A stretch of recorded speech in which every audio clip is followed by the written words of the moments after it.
কি ব্যাপার, এখনো রান্না যে হয়নি তোমার? মাথার উপরে সূর্য উঠে গেল। আজ কিন্তু খোলামেলাতে রান্না হচ্ছে। একদিকে হচ্ছে মুরগির খাবার, আর একদিকে হচ্ছে মাছ ভাজা, আর এটা হচ্ছে লাড়া। সরনা হবে সরো। এইটা হচ্ছে লাড়া, জমি থেকে তুলে আনা হয়েছে। চাষ, আমাদের তো চাষ হচ্ছে সবাই জানো, সেই চাষের জন্য লাড়াগুলো পরিষ্কার করা হয়েছে। সেগুলো কি হবে, ফেলিয়ে তো লাভ নেই, সেই জন্য ভালো করে রোদে দিয়ে শুকানো হয়েছে।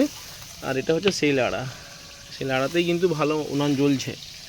মাঝে মাঝে নেমে যাচ্ছে সেটা হয়, কিন্তু জ্বলছে। আর পূজারি দেখেছো তো, রেগে যাচ্ছে বারবার, উনান নিভে যাচ্ছে বলে।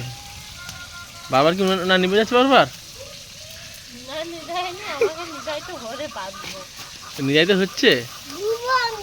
আচ্ছা, তার মানে ভালো জ্বলছে উনানটা।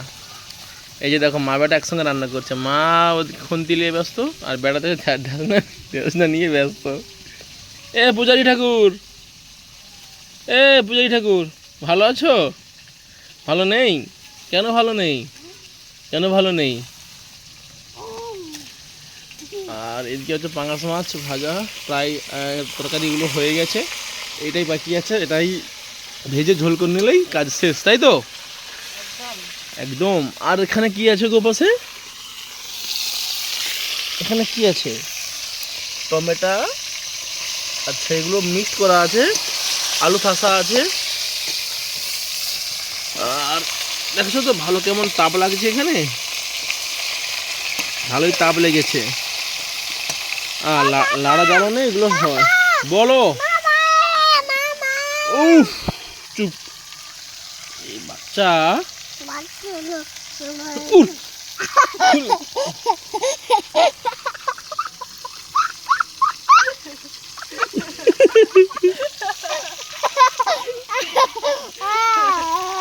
মা বেটার হাসিটা দেখো, মা বেটার শুধু হাসিটা দেখো একসঙ্গে।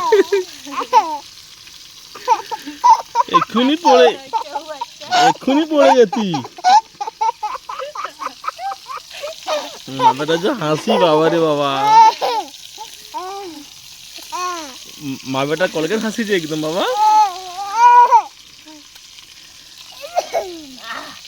ও কিছু, মাকে একটু পিছন থেকে জড়িয়ে ধরো। ও আস্তে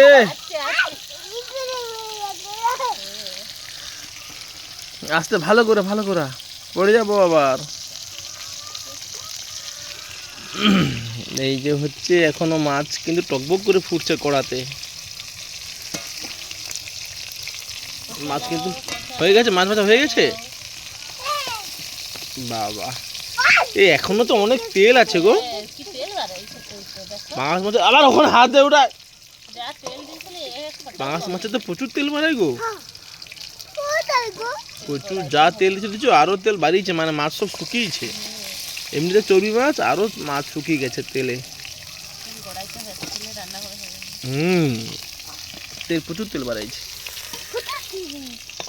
টাটা, বাই বাই সবাইকে বলে তো, টাটা টাটা বলে তো।